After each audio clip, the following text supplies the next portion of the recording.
The desert is silent at night. Wind moves softly through the sand, whispering over empty miles of earth. Once, there was nothing here. No lights, no music, no laughter. Just endless stillness beneath a sky of stars. But in the heart of that silence, something extraordinary began to grow. A city of neon, a dream of gold, and behind its glittering curtain, men from another world quietly wrote its story. This is the sleep history of Las Vegas, the desert city shaped, guided, and guarded by the hidden hands of the American Mafia. It begins long before the lights. At the start of the 20th century, Las Vegas was a small railroad stop, a dry, dusty town surrounded by miles of emptiness. There were saloons and a few wooden houses, nothing more. The sun blazed over the Mojave, and the nights cooled into endless quiet. No one could have imagined that this lonely outpost would one day become the world's most famous city of pleasure. In the 1930s, something happened that changed everything. The state of Nevada legalized gambling. It was meant as a small idea, a way to bring travelers, to spark local business. But for the underworld, it was a signal. In an age when gambling was forbidden almost everywhere else in America, here was a place where the forbidden could flourish openly, wrapped in the warmth of the desert sun. And so the first seeds of the dream were planted. At first, Las Vegas was still just a dusty road and a few small casinos. Local, crude, simple.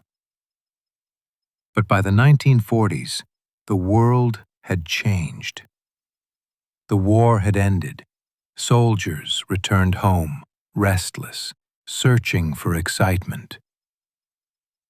And in that same moment, the Mafia, strengthened, organized, and quietly wealthy from prohibition, began to look west.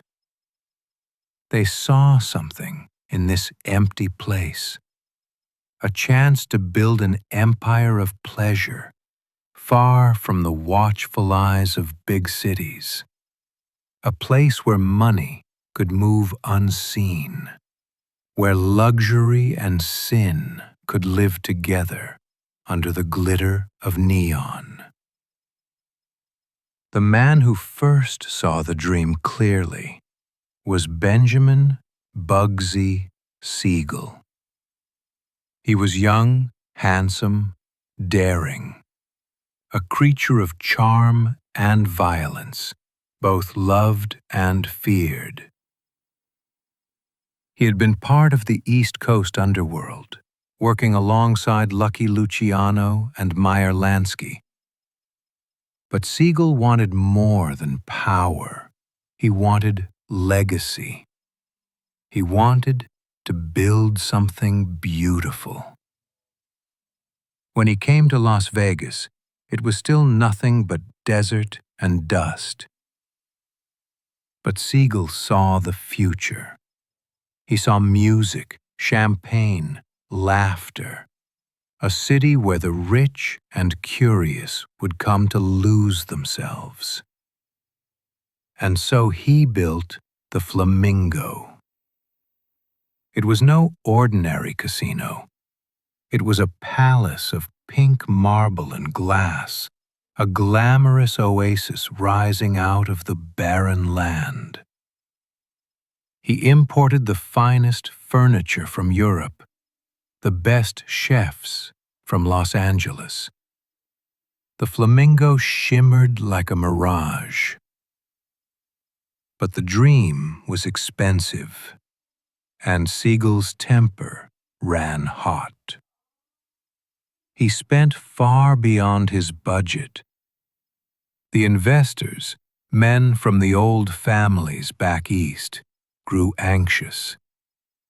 When the casino finally opened in 1946, it stumbled. Too few guests, too much cost, too much attention. Within months, the investors lost patience. In 1947, Siegel was shot dead in Beverly Hills in his own home.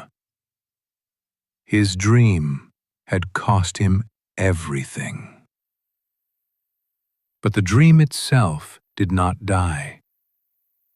After Siegel's death, the Mafia quietly took control of the Flamingo and the casinos that followed.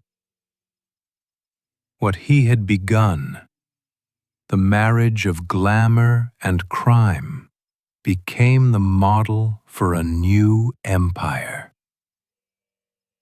Throughout the 1950s and 1960s, Las Vegas exploded with color and sound. The Desert Inn, the Sands, the Stardust, the Riviera, names that glowed like stars in the desert night. Each one had its own boss, its own bookkeepers, its own silent partners from back east. Money flowed in rivers. Clean money from gamblers and tourists. Dirty money from rackets and smuggling. Each dollar passed through hands that counted it twice. The profits were skimmed. A little here, a little there, before the casinos ever reported their earnings. That secret flow of cash went back to New York, Chicago, Cleveland, Kansas City, wherever the families ruled. It was the perfect business. Public enough to appear legitimate, private enough to hide the truth. But Las Vegas was not just about crime. It became a symbol, a glowing dream of American fantasy. The mob knew that image was power, so they brought in stars, Frank Sinatra, Dean Martin, Sammy Davis Jr., the Rat Pack, turned the Sands into their stage. Audiences came for the shows, the music, the sense that anything could happen. Beneath the laughter and applause, envelopes of cash still changed hands in the quiet back rooms. But to the world outside, Las Vegas looked pure magic. The city grew, the Strip lengthened, hotels rising like monuments to indulgence, each one more extravagant than the last. And though everyone whispered about who really owned the casinos, few dared to ask aloud. In Vegas, secrets were part of the charm. Behind the bright lights, the Mafia maintained order. They kept the peace with quiet efficiency. There was little open violence. Too much blood would scare the tourists. Instead, disputes were handled discreetly. Meetings in hotel suites, conversations over expensive dinners. Decisions made with calm precision. It was control without chaos. Discipline, disguised as luxury. Even the local politicians played along. The city wanted growth, and the mob wanted silence. It was an unspoken agreement. Prosperity in exchange for peace. And for a time, it worked perfectly.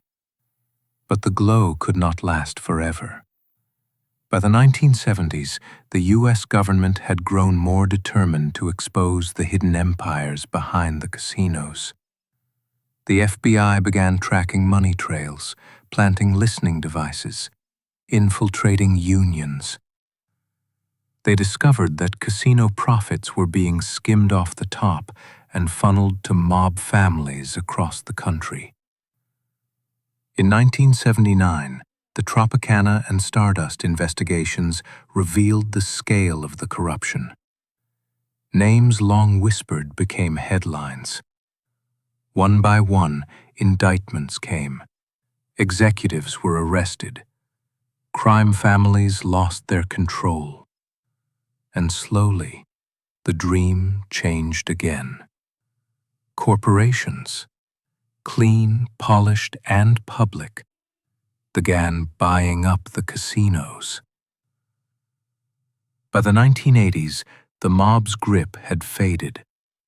Las Vegas had become a business, not a secret. But the fingerprints of those earlier days never truly vanished. Today, when you walk the Strip at night, the lights still shimmer like stars trapped in glass. The fountains dance, the music echoes, and beneath it all, you can almost feel the pulse of that hidden past, the quiet hum of deals made long ago, the ghosts of men in suits watching from balconies above the gaming floor. Las Vegas has changed, yes, but the story of its birth, the mixture of dream and deception, of beauty and control, remains woven into its foundations. Without the Mafia, there might never have been a Vegas at all. Without their ambition, the desert might still be silent. Now, as you rest, imagine that desert night. The stars spread wide above. A single neon sign flickers in the distance, lighting the sand in soft pink and gold. A car drives slowly down a quiet highway, its headlights stretching out like ghosts. Inside, a man in a dark suit hums a tune, thinking of the city ahead, the city he helped build, brick by brick, deal by deal. He does not smile, but he is content.